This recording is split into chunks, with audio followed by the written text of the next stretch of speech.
I see a great chance that technology will be more humane. So let's say I don't need to have a screen just to interact with something or someone. I don't need to carry a heavy device. I don't need to have desktop computer to do something which I can only do on desktop computer. So I would say that the promise of this spatial computing is to at last making the digital world and everything around it more humane, human-centric, and then compatible with us. Welcome to The Future Of, a podcast by Fresh Consulting, where we discuss and learn about the future of different industries, markets, and technology verticals. Together, we'll chat with leaders and experts in the field and discuss how we can shape the future human experience. I'm your host, Jeff Dance.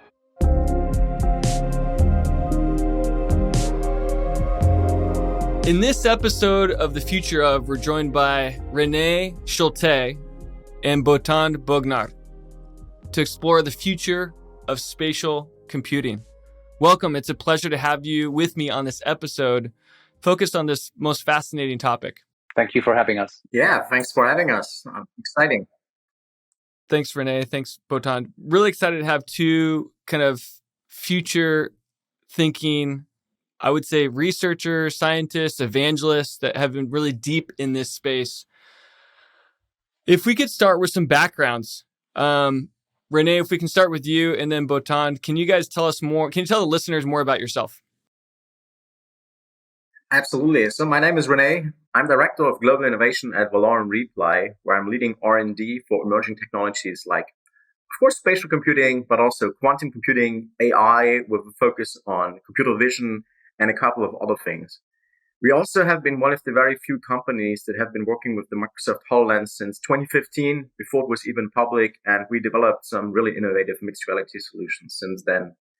Additionally, I'm also leading the spatial computing community of practice for the whole Reply group, where we have a group of people that all work together on innovative stuff with regards to virtual reality, mixed reality, augmented reality, but also things like point cloud processing, LiDAR scanning, everything that is spatially computing related.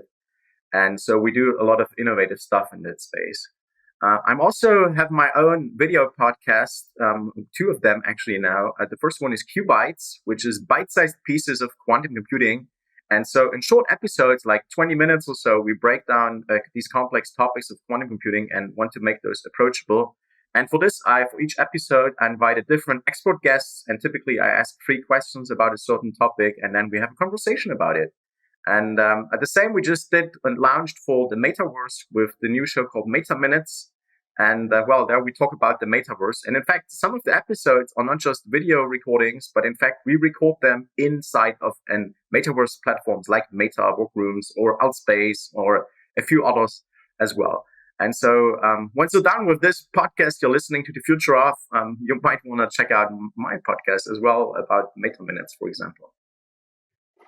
Hi, my name is Botond, and most recently I co-founded 2 startups in the space. But before that, in my previous life, I was working with architects and to create spaces, be it large or very small.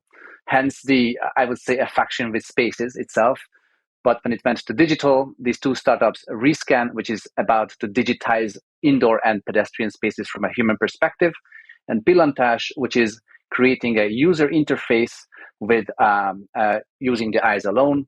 And while the former company works with Stanford Research Institute, the one Pilantage works with NASA researchers. It's impressive. Thank you. Rene, I also noticed that you've been invited maybe more than a dozen times to kind of speak on a topic at different conferences, even on TV. So it's great to have you as an expert here. Also to see that you were honored at Microsoft for many awards in this space, mixed reality, kind of quantum computing. So it's impressive kind of looking at both of your backgrounds. Botond, working with Stanford, that's a notable name. Working with NASA, obviously these spaces are on the frontier, and I'm impressed looking through your background. So thanks again for being with us. If we can start with some of the basics, I just want to kind of start with today, kind of help the listeners understand this space, since it's a little bit abstract and it involves lots of things kind of coming together. And then let's talk about the future. since that's so exciting as we think about the impact spatial computing can have. So if we can start with Botond, like what is spatial computing, more or less? Like how does it work? I know that's kind of an abstract term. So actually, this is a very new term, recently been coined, and then I'm going to pull up a quote by actually one of the MIT students, coined in 2003, Simon Greenwald. And he says, human interaction with a machine in which the machine retains and manipulates references in real objects in spaces. More plainly put, I would say anything non-human and a machine interacting with spaces as we humans would interact, that is to navigate and understand the context. That would be something spatial computing. And it, of course, maintains a lot of hardware, a lot of software, and I'm most excited about the content itself. Rene, for you, how do you see the space of spatial computing? So, like what Botond just said is perfectly right. But I sometimes in my talks I try to describe it with the past a little bit, and let me expand that for a moment. So basically, a lot of us got personal computers, and personal computing became a thing in the 1990s or so. A lot of people had their first computers, and it became really exciting once it became connected to each other through the internet. We could, we could do knowledge sharing and all of this stuff. And then mobile computing came along after personal computing, especially when smartphones came out. And in particular, a key moment was, of course, when the first iPhone came out in 2007 with multi-touch input. And now we have computers in our pockets that are more powerful than the personal computers we had, right? And so we come from personal computing over mobile computing now into the so-called spatial computing age, where we can provide even more context than mobile computing provides us. So we have mobile computing devices that have GPS sensors, for example. They can provide us some contextual information while we are on the move, right? And now think about, with spatial computing, we're getting intelligent edge devices. So devices that have mainly driven by AI, and a lot of that is driven by computer vision, that can analyze our surrounding in much more detail. And so they can provide us even more contextual information. And this is the key about spatial computing, like from a technology perspective, right? And it could be done with different device categories. You might say it could be mixed reality with head-mounted devices, or it could be augmented reality simply on your mobile phone and things like this, right? All of these devices have, of course, different capabilities, but they have one thing in common today with ARKit and ARCore on mobile phone platforms. They can sense the world around us to a certain degree. Of course, if you have a device like a Magic Leap or HoloLens with even more sophisticated sensors, they can sense it to a higher degree. But this also includes LiDAR sensors like laser scanning, all of this, basically taking our surrounding and providing contextual information to the user, and this with a much higher precision and much more meaningful information. As we think about this being really a confluence, what are some analogies, or maybe like, a lot of people have seen movies. Like, what are some analogous movies, like scenes or things that you guys can think about that can help people connect with what we're talking about? Maybe it could be a couple examples. Well, actually, a movie would be a hard one because, Ready Player One is a very much VR oriented direction. But I would argue that, let's say, in fact, a book comes to my mind written by a Finnish sci-fi writer called Hannu Rajaniemi, The Quantum Thief, where there is a planet Mars where a lot of entities are existing, and then you would have to put on, if you're a visitor, a device onto your head so that you can see them. And the whole point is that these entities are totally spatially aware. They are just you and me, even they have the intellectual capability. So it's another world within the world. I would say it's another layer to our existing world, where the entities appearing in it are very real, not only for the user, but for their effects on the user. And of course, you can talk about robots, so they don't have to be, holograms or anything. You would need to have a device for the human. So the human, or even a humanoid robot, would be spatial computing at its very best, because it has to navigate between, door. It has to go through a door, has to understand not only the spatial characteristics, but the content and the context as well. Maybe Minority Report to some degree, if you know that movie. It has some of the references, but also think about actually any movie or sci-fi where you see a lot of contextual information popping up. So, well, for example, people walk down the street, you have contextual digital information that shows them relevant information. So not just like billboards that are bombarding them. We have seen a lot of dystopian things in that space. There was a lot of interesting kind of, sci-fi experiments where I forgot the name, but you probably have seen it, but I was bombarded with ads, all virtual stuff all the time. Or like you go shopping and then you get bombarded with virtual stuff. No one wants this, to be clear, right?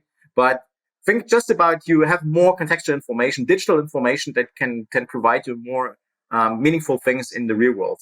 But it is persisted at the stage. So this is also an important part about it is, if you're thinking about augmented reality, like the objects you see augmented on top of the real world, they will stay there where they are. They're not going to move when you move your device. They will stay where they are. And this is the most important part about it. Persistence and very good precision so that we can enable these experiences.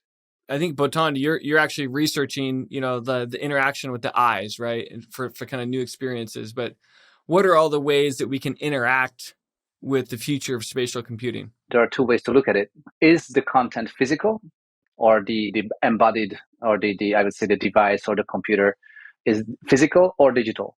If it's physical, then you can go all the way to the humanoid robot, where it has to be just as a human. And then actually as a reference movie would be very much so like, that even the Terminator movies or anything, because they are spatial computing species, if you will, or, autonomous cars. So that has to be very human compatible so that it understands your hand gestures, your body movement, everything. If it's digital, I would argue, and if it's a human using it, I would argue, and hence my direction of UI research, it has to have at least one component which is fully hands-free, so that you can interact with the content just optimally with your brain waves. Having said that, we are not there yet, so the future will be probably that. I would believe that eyes is a very good in between modus operandi to actually interact with. But there are many other ways, and then I would pass it to Rene, because I know that he also has some couple of great ideas. Eye tracking and eye interaction is surely a very important research part, and we see it already in certain devices. If you look at the Quest 2 or other, well, they don't have eye tracking in the Quest 2, right? But they might be getting at some point. Or if you look at the HoloLens 2, they have eye tracking basically in there, which is very important. So I can just roll my eyes and look at things, right? Super important input mechanism. But also your hands are important too, right? Like hand tracking. You have that, for example, with the Quest 2 in a very good way, or on a consumer device, which was just science fiction like 5 years ago, or you had it in a device like a HoloLens, which costs 10 times more, you know what I mean? And so we're getting more that these devices get cheaper by still having these kind of so-called natural user interfaces like hand, eyes. Your voice is also very important, especially when we're talking about AI and conversationally AI models, where you can have a real conversation, not like some of our voice assistants we have today that they say, oh, they're super intelligent, but actually they're not that intelligent. I'm talking about real modern transformer models, like really good AI voice assistants. And this is an important part. But also not just for the input, but we also should think about, kind of how can I feel more immersion in these solutions? And if we're talking about virtual reality, another interesting part about it is, for example, haptic feedback. That you can feel virtual objects, you can touch virtual objects, right? Which is impossible, of course. But there is devices you can put on gloves, but there's even more interesting devices that use ultrasound waves to basically emit something in front of you, and you can feel a sphere or whatever object you have in front of you. You can feel it. I also have been talking with companies that produce virtual smell, scent. There's a cartridge you can attach to your VR device, and then you can smell virtual objects. And if, for example, I have a cup of coffee, I'm holding out my hand, I don't smell it. If I'm holding it below my nose, I smell coffee, right? Virtual reality coffee, if you will. And if I hold it back, I don't smell it. And so we have a lot of sensors as humans. And the more we can support these sensors, the more immersive the solution will be. And this is, I think, a lot of stuff will be happening in the next couple of years in that regard. One of the projects we were working on at Fresh was using hand gestures for navigation, using your voice for navigation, using your face for authentication. And that thinking about that confluence and thinking about, we called this project Telemus. It's on our website right now, but the notion was like, hey, if you're on the go with your mobile phone, that could be efficient.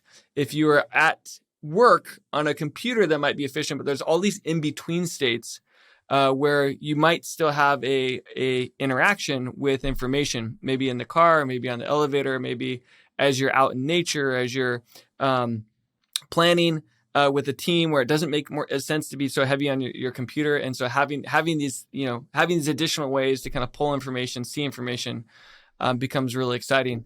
This was something we were working on a few years ago, but the space has evolved so much in the last few years. I was curious to ask you two, before we kind of talk deeper about the future and what could be, how is spatial computing used today? Especially in the industry, like look at manufacturing and a couple of other industries. Like we deployed applications for these. I cannot talk too much because of NDA reasons, but there's a lot of interesting things you can do there. One example is as simple as remote assistance these days. Like you have an expert, a domain expert that is not on site. For example, you have a complex machine that needs to be repaired, right? They get on a phone call typically, but now if you have devices like a HoloLens, you put this on, and you have a front-facing camera, and you can stream that directly from your first-person view just to the domain expert that could be anyone in the world. And this is providing a lot of return of investments for clients, especially these days when travel is being reduced, and in the last couple of years with COVID and so on. These gained a lot of momentum, in fact. But there's also, of course, other industries. We see a lot of training applications, a lot of where you can, in fact, provide contextual information to the user. So, for example, you can train them on the actual machine or on the actual object, and you can augment that with virtual items that show you the training steps, for example, right? But not just 2D, like on the screen, but actually three-dimensional as 3D objects that can blend in and can show you some much more immersive training solutions that people also remember much more. For VR trainings, for example, we're also enhancing that with haptic feedback, like I mentioned initially, like full body suit haptic feedback, but also for your hands. So, for example, if you're doing training and you have to navigate in a virtual room, you got to make sure that you don't bounce into objects, right? And if you're wearing a haptic bodysuit, you will actually feel it on your arm, for example, if you run into something, right? And so increasing the immersion is very, very useful for these kind of use cases. I could talk many more use cases, but definitely, and especially in the professional industry where you see a return of investment. Another maybe last quick example is, since we talked about NASA already a little bit, for the Orion space capsule, the manufacturing, I think it's done by Lockheed Martin or so. But anyhow, there is a case where they're using the HoloLens for a quality control, and they have to check all the bolts on the space capsule, right? If they're manufactured correctly. And what they do is now with the HoloLens, they put this on and they see an overlay right in front of them, and they save, I think, 80% of the time. Like this is ridiculous. They reduce a full shift to 45 minutes in a task. And so this can scale quite a bit in certain industries, and there's a lot of return of investment already. Of course, consumer market, we see some things like certain consumer applications that people are using, but I think the real return of investment right now is definitely in the enterprise world. Yeah, I mean, in a broad sense, let's say the consumer, there are a couple of glasses already which have cameras in it. So of course, there was Snap with 2 or 3 iterations, and then most recently, I think Meta, and then what was the company they released where you can roll out with your glasses, and of course there was Bose. I think it was Ray-Ban. That was Ray-Ban. So those are spatial computing devices because they understand not to the precise place where they are, but actually in, let's say, where they are in the world, for instance. And then, by the way, I think 1 billion users just started to use or are using AR on their phone, which is then I would say a pretty neat number, although these are typically nice to have or fun experiences, not necessarily the must have just yet. In the enterprise, I think enterprise is right now, as Rene pointed out, is one of the great users where money is involved, and there is a I would say straight to the point optimization or something very, very useful hasn't been done before, like quality control, or I would say training will be huge.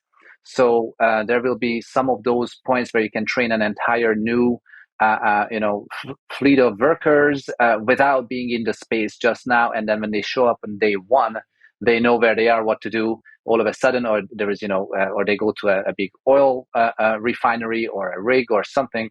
So enterprise is clearly the very first one of using it. Having said that, this is minuscule. This is, I would say, a grain on the beach. This is it's just unimaginably small compared to what it is actually. So we are not even in the in the early, it's like before the early what it is about to come. Often with, great technology innovation, it comes on the heels of problems, serious problems. And Botond, I noticed that you have a special emphasis in some of your research on socio-technical challenges. I'm curious, like, what do you guys see as some of the big problems or challenges that this will resolve? Yeah, so for the societal aspects, I mean, I think if we're thinking about head-mounted devices like AR glasses, we might all remember the glass hole kind of a thing, right? And so this is important. Like if you walk down the streets and with all the privacy issues we have today, we need to ensure that people feel comfortable if they're actually wearing those. Maybe it is also the form factor that is definitely needed to get closer to a smaller form factor, like my glasses I'm wearing here. If you're just listening to the podcast, you cannot see, but I'm wearing normal glasses. And so getting to this form factor, where it's less intrusive and, less kind of, hey, there's a big camera, recording me all the time. It's especially important, like for certain markets here in Europe, for example, like in Germany in particular, like no one would accept this here, also in a work setting. And so this is a very important aspect to solve. I would say spatial computing is a new chance to do things right. And then what I mean right by make it more inclusive. So many technologies, and when new ages or new eras are coming, typically the technologists or companies or whoever is I would say the wind pushers or wind makers, they say this is how it is, and then there you have it. And then all of a sudden we as users have to bend around technology. So, or bend around engineering or have to adapt to it. And I would say that when spatial computing comes, and this is part of my research, in fact, that's why I'm so excited about it, we have a chance to do something different. So how can we bake into it like privacy by design or inclusion by design and security and safety by design? So I would argue that we are at a very early age, and that's one of the major, I would say this is a high level. What are the problems that many of our technologies are not inclusive, right? So I think this is a number one chance that we be more inclusive. Second, to be more specific, I would say people could finally enjoy content who, let's say, don't have even hands, or people who actually don't have certain capabilities and they can also now have some extra or more, or even we can augment the very user and then have an extra capability, and then we haven't touched yet. Why is it so exciting? I believe that it's exciting because it augments the human itself and the human intellect. And I would hate to say it if it's just another gadget where we are consuming more content instead of interacting with it, right? And interact with each other. So when it comes to problems, I would say that number two, so one is inclusion, and I would say that's a pretty big one already. Number two is to be able to actually connect with each other. Because right now, what we are seeing that we are starting to separate from each other. We are within like echo chambers.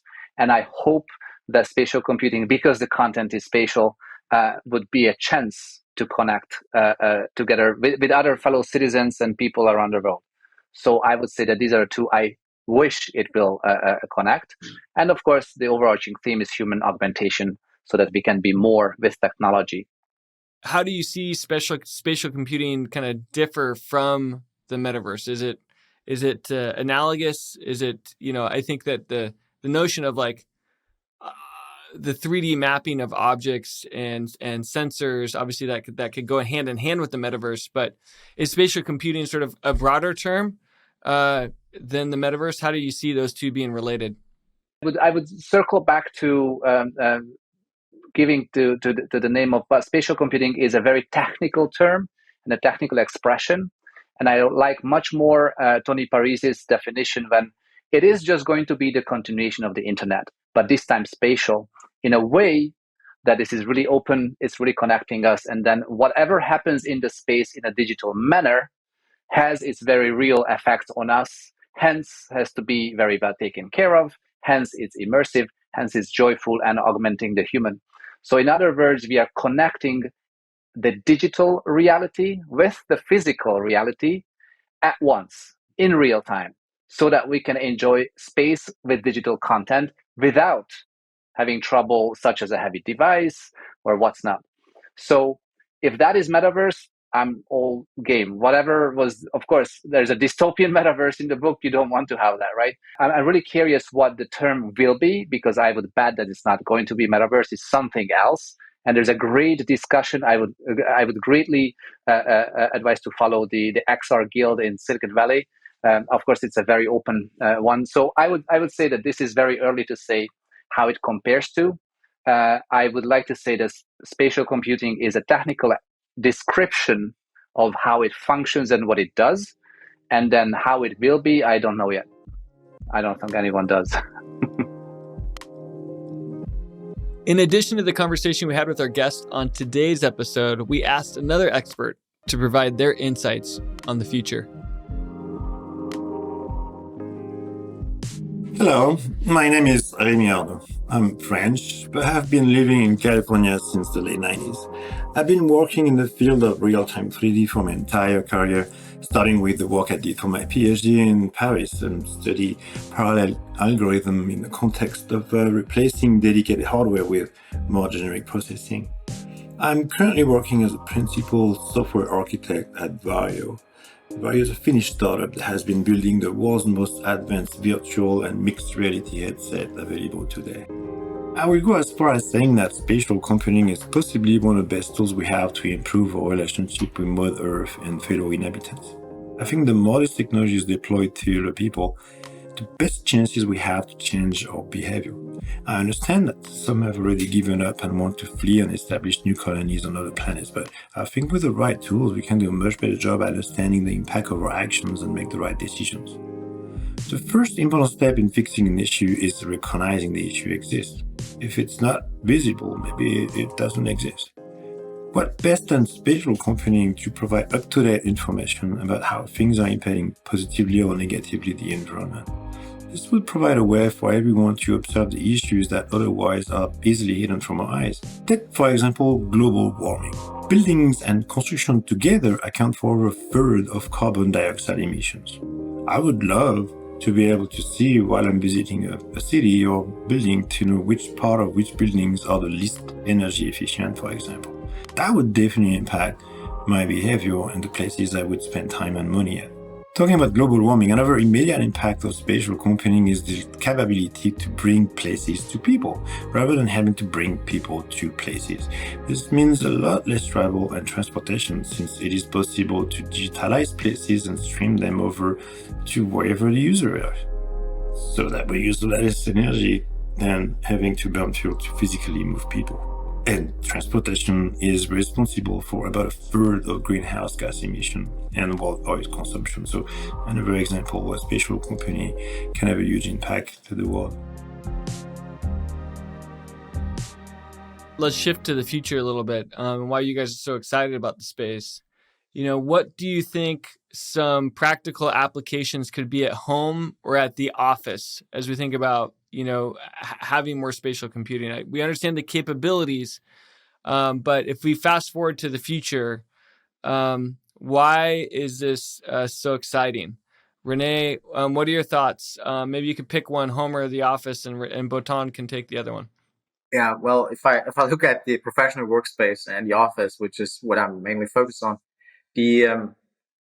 I think we just are thinking about headsets all the time. And I don't think this is the end goal. I rather see it that we have walls behind us that are basically holographic displays or volumetric displays.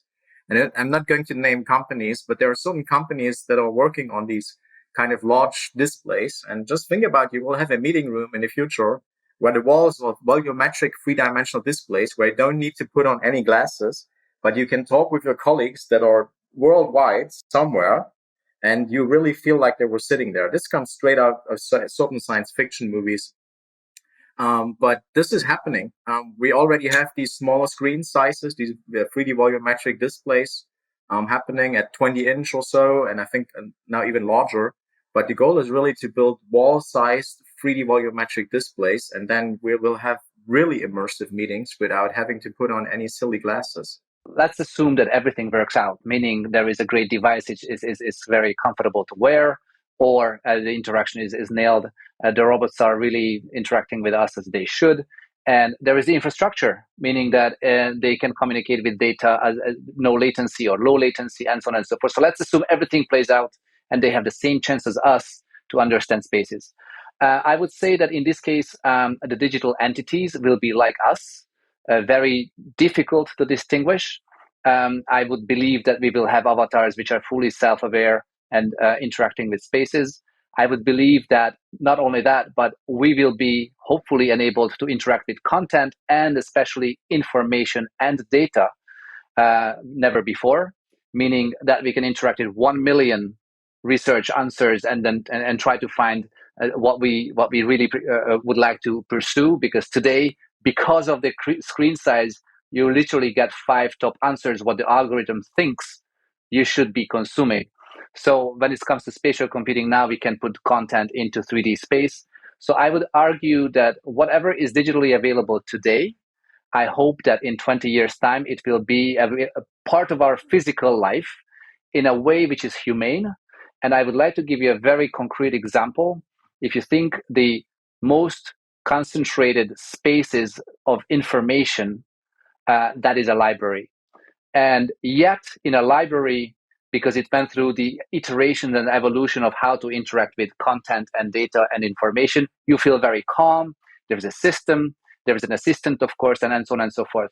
So when you wanted before to go to information, then you went to a library, and then you knew that this you will find, and in fact, you felt good about it. You even went to study there, right? So this today, because of this silly little interface, is just not possible. So I call this the keyhole to the library, where the librarian is holding the book very, very fast and then makes it, brings you the content. So I think it will just unleash everything which is online, and it will materialize and be embodied. And when that happens, we will be finally able to interact and exchange and retrieve and have and own this information and experience properly. So at last, we will be one with the digital content. But that could have dystopian parts as well. So we have to be researching and working on it. What about healthcare and kind of, the medical space, this notion of like saving lives or doing things better? Always that there's an impetus where it's like when technology can aid in that, then it can also be sped up. So do you have any thoughts on healthcare? I know we talked a little bit about entertainment and manufacturing, but what about that space? Yeah. Healthcare, definitely, we already see quite some interesting stuff happening in the healthcare space. For example, there were even the first surgeries already being done while using spatial computing devices. And the benefit that surgeons see there is already existing, where basically, for example, they do some certain, let's say, a spine surgery or whatever it is, where they need to have an MRI or CT scan right next to them, where they need to take a look at. And so instead of looking on a 2D monitor, they can now have it with these 3D stereo glasses projected right in front of them. It doesn't have to be on the patient. Some solution actually projected these, let's say, the CT scan from before right on the patient. With some extra tracking devices, you can get really to a closer precision surgeons need, which is millimeter range or sub-millimeter range, in fact. And this is still a challenge, of course. But even without overlaying directly on the patient, you can just overlay it on the side. And again, you're wearing basically a display, a semi-transparent glasses where you can still see the real world, but also these virtual objects.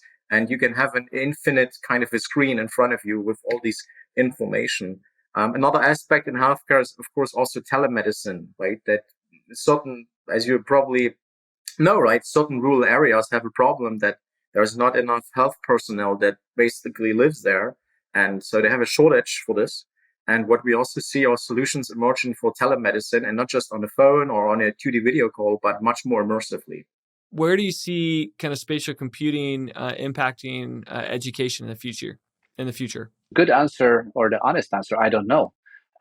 Because right now the education is still the Victorian setting. The teacher is here and the people are laid out there. And then all the solutions I'm seeing currently is trying to do the same thing, but digitally. And this is when a realm is changing. I think we will have to reinvent education in many ways. In fact, some of the decisions will be what needs to be taught in person, and what is okay to be taught remotely or digitally. And then there is this fine line or borderline of and then there is, you mentioned scaling. I mean, one of the biggest deal about spatial computing, that finally you can scale communication, you can scale interaction, you can scale, and then as telemedicine is one of the examples. So I think if we talk about 20 years out, the real question will be, as already today they are AI teachers or AI based teaching systems. In spatial computing, you pop on a glasses, either VR or MR glasses, what's not. But I would believe that if you're at home, the teacher could come and sit down in front of you, and you would perceive the teacher as if it would be a person. That's where it comes a tricky question, because all of a sudden there will be a person or an algorithm or whoever controlling that thing.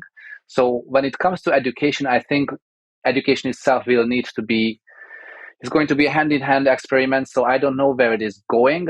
All I know that is the teachers themselves will be more and more either augmented or helped or replaced. I mean, of course, these are very, very, I would say, the very drastic say to thing, but technically speaking, it will be possible. I just want to give one example, which I think for me personally would be really amazing. I don't know if anyone of you, probably you all had advanced math, right? Like linear algebra, all of this stuff.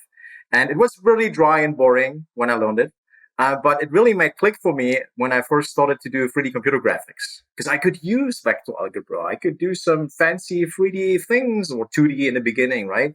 And I think this is a big chance for education to motivate students more. And you can give them some devices, of course, not all day. We don't want to sit them dystopian with a VR headset in classroom, right? This is, of course, not the vision. But for certain things, like especially when, for example, they talk about math or physics, like just think about, you can visualize invisible things like a magnetic field in 3 dimensions right in front of you. I've seen a gentleman from Japan, he a physics teacher.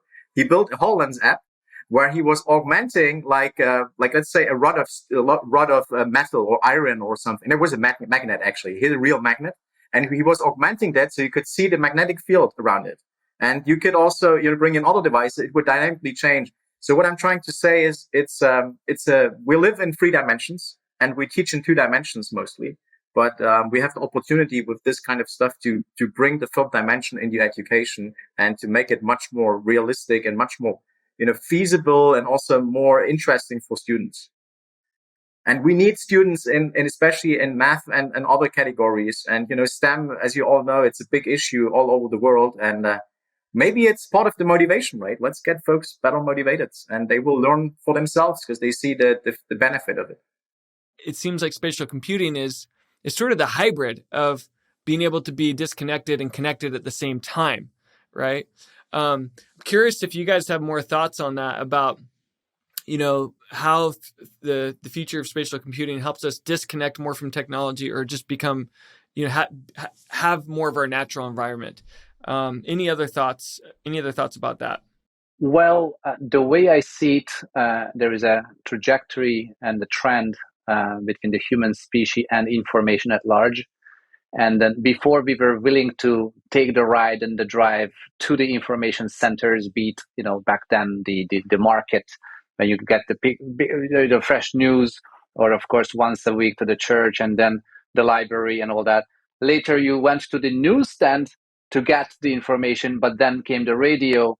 So then you had a radio at home, now the television, and all of a sudden the information, the interface to information, which was prior, let's say, the book or another person when there were no books. Now it's a mobile device. So now what we are talking about throughout spatial computing, that is actually kind of migrating closer and closer to your head. So I'm afraid to say it, but I'm just seeing it, that we humans are keen to be closer and closer to information. Hence, disconnect will be a bigger and bigger problem. Let's be positive, bigger and bigger challenge. So on that note, I would say that when I can take off my glasses or whatever device and I can disconnect, and it is just that easy, well, throw away your phone for a few hours and it's just that easy, right? So it's not even on your body. or you will have rings or whatever, on your body, even your clothes could be spatially aware. So I'm saying that so will spatial computing as a phenomena help us to disconnect from technology? I would say no.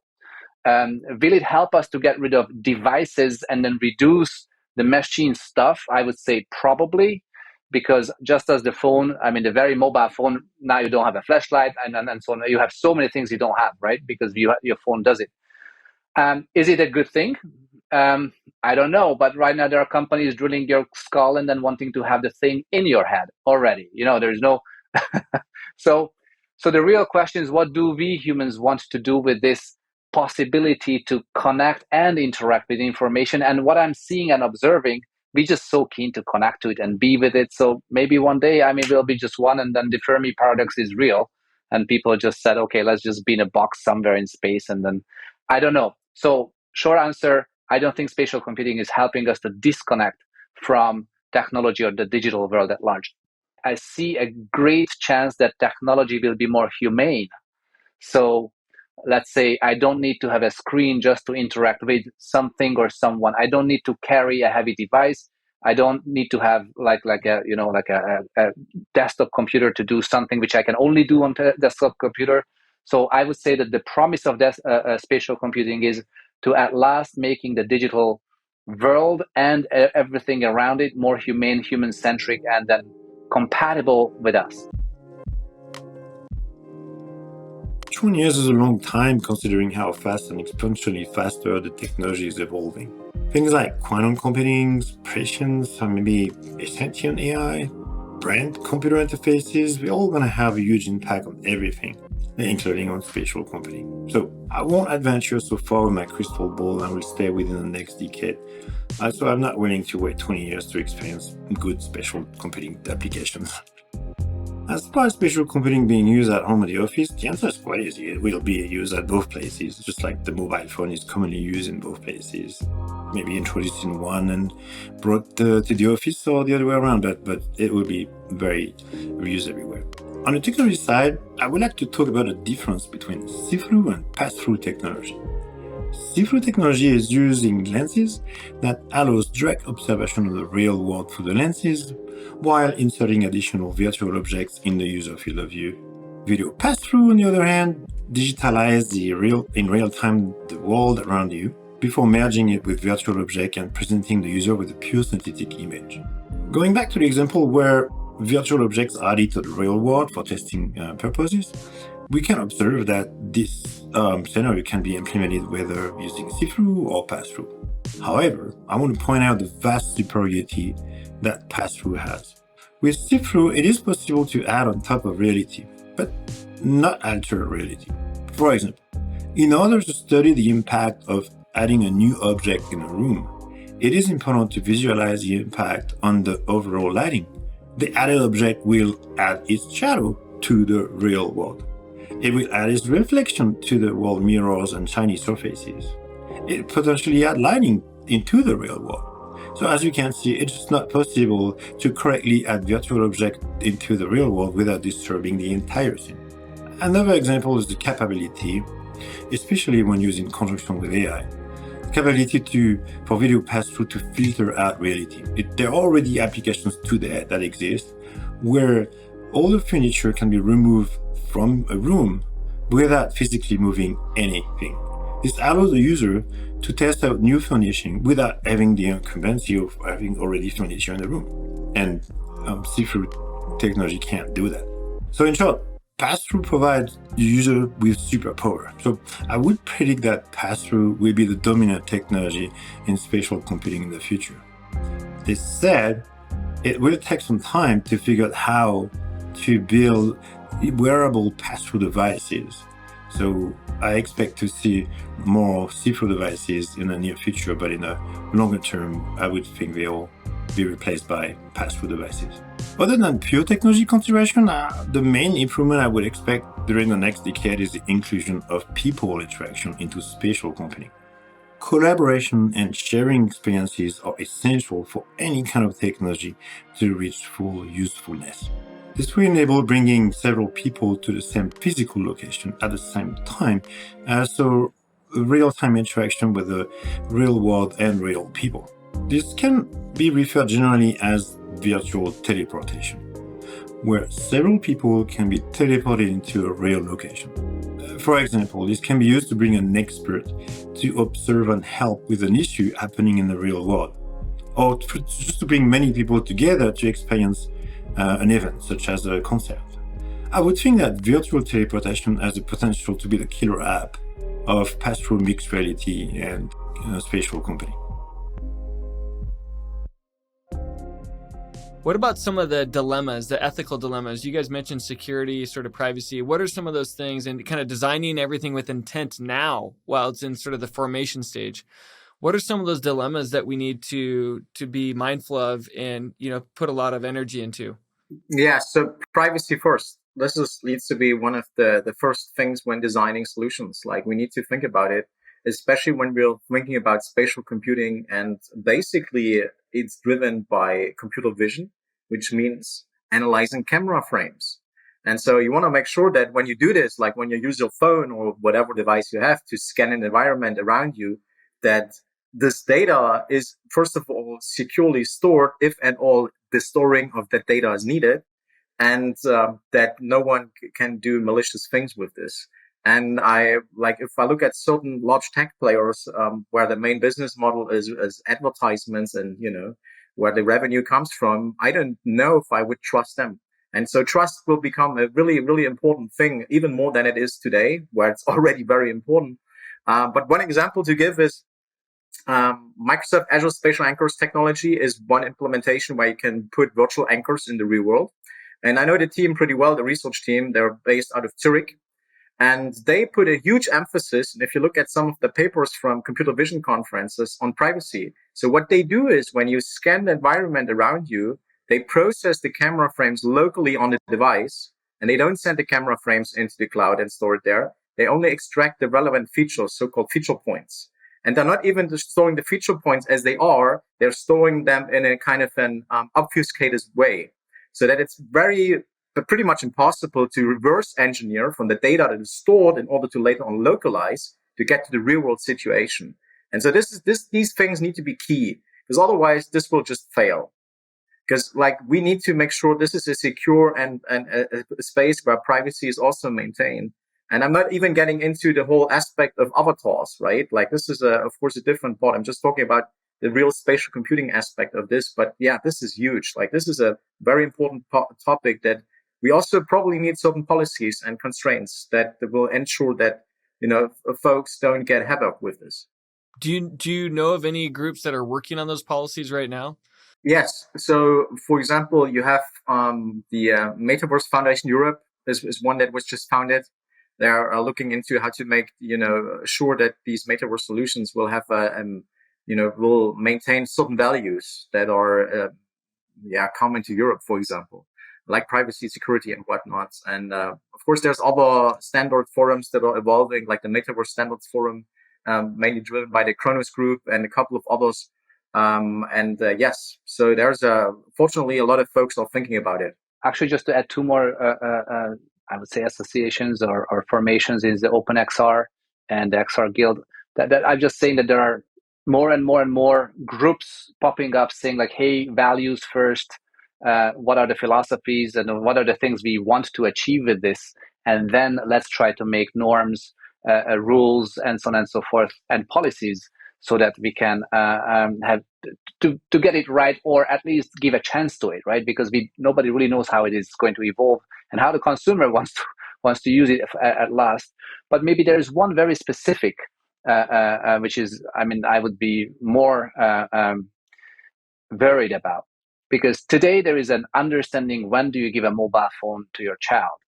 That means, when do you put into his or her hand the digital connection to everything else? And of course you say okay, I'm going to limit it, so up to a certain age, whatever that age is, he or she won't get that kind of access. But when you're going to put glasses, VR headsets, onto a child, where fairy tales are a thing, and then of course it's right now we are laughing, oh, well, there is a fairy, there is a fairy, and they believe there is a fairy, right? Now, in this time around, give it 20 years, that fairy will be not only indistinguishable from a bird, but it will be more intelligent than any human, because it will have the AI capability, it will understand, it will emphasize, it can manipulate. So all of a sudden, that kind of digitality or digital reality becomes a reality. And let's say we are grown-ups, but trust me, when you're going to drive and there's a child walks in front of you, your basic instinct will be just, so hacking a person will be, even more devastating. But let's say that you have a security system, but when do you give your glasses to your child so that kind of fairy tales in the books and television becomes reality? Because I would argue that some child will say, I don't want to have the real dog. I just want to have a digital dog. Because, for certain reasons, I mean, you don't have to take it down to walk, for instance, and so on, and it knows a lot more. And then it becomes basically your memory avatar or what's not. So I would say that there are humongous ethical and even evolutionary questions and challenges, because it will tweak the course what we are going to walk down from then on. Because right now you can close a book, you can finish a film, you just shut the device, or you can shut the experience. Let's say a theater is also a virtualized storytelling, right? But with glasses or VR headsets or what's not, but I believe glasses will be ultimately VR headsets also. It's a very hard one to take it off and say, like, I'm just leave it behind. So I would argue that the biggest challenge is there, when and how we are going to introduce it to our daily life, and especially our children. Put it in context of kids is I think a great example for us to be diligent about how we prepare for those issues. So as a final question here, like, what advice would you give to your kids as it relates to if you have kids, or maybe it could be your students? What advice would you give to them for this future? I actually have 5 kids, in fact, yes. So I'm very aware of the issues that are rising with all of this. And my advice for the kids is, well, first of all, they have smartphones, the older ones, and we lock them down quite a bit. And I use applications to control it a little bit so that they don't spend too much time. But the advice would for them, well, don't be afraid too much, but also be mindful of what you share online. Because everything you share online, everything you record, everything you post in social media, you never know who's going to use that, and you never know what's going to happen with it. That is the case right now, and that will always be the case, and will just be even more important in the future. Is you got to be mindful with these devices, what they can do. They can create great content, and I'm always tell them, hey, of course, take photos, do videos, whatever, do content creation. Don't just consume. Don't just use these applications to consume, because these applications are fantastic, and these devices are fantastic for content creation. And so be creative and use them as a tool instead of just as a content consumption mechanism, right? To follow on Rene's thoughts, I mean, creation, and then focus anything which is around creation of either the content or thoughts or just communication. So I would say the creative industry has a humongous opportunity right here, because this has to be reinvented, formalized, made. Having said that, if it's a young student, let's say in his or her 20s, I would say try to pick and follow those tools and understand those tools and how they work, which make this possible. So, 30, 40 years ago, you would say coding, and then people didn't pick it up because what is it for? And you could roll back, and even at a certain point in time, reading and writing was a technology, right? And then, so at this time, I would believe the tools which enable the user to create and express his or herself, so that they don't become just pushed onto them and they become consumers, but they can also express themselves, so they can extend themselves. That's great. I love how we're getting back to kind of these nuggets, which is where technology can help us or it can hurt us, right? Like, we talked about these two opposites here. And, if you think about our purpose, like on life, it seems like as human beings, this notion to create, this notion to connect with other human beings, the relationship side, the creation side, the knowledge, gathering knowledge and becoming smarter about things. Like that's where technology has so much potential. At this flip side, it can hurt us. Like if we're just consuming things, it could hurt our relationships if we're not getting out and connecting with people also in person. It could hurt our knowledge or our ability to create if we're just consuming. So I think that if we think about like the potential here, it's the potential for greatness. It's also the potential for hurt. And that's why it's so important, I think, to be talking about this now and saying, how do we participate and make an impact such that, we can see that more of the benefits versus the cons that could hurt the capability of the future. It's great chatting with you both, gathering your insights, gathering all these nuggets. I think there's some really profound comments, and really appreciate you being on the show. Thank you so much for having us. Yeah, thank you so much for having us. It was a great conversation, and I think we could talk for many more hours. The Future of Podcasts is brought to you by Fresh Consulting.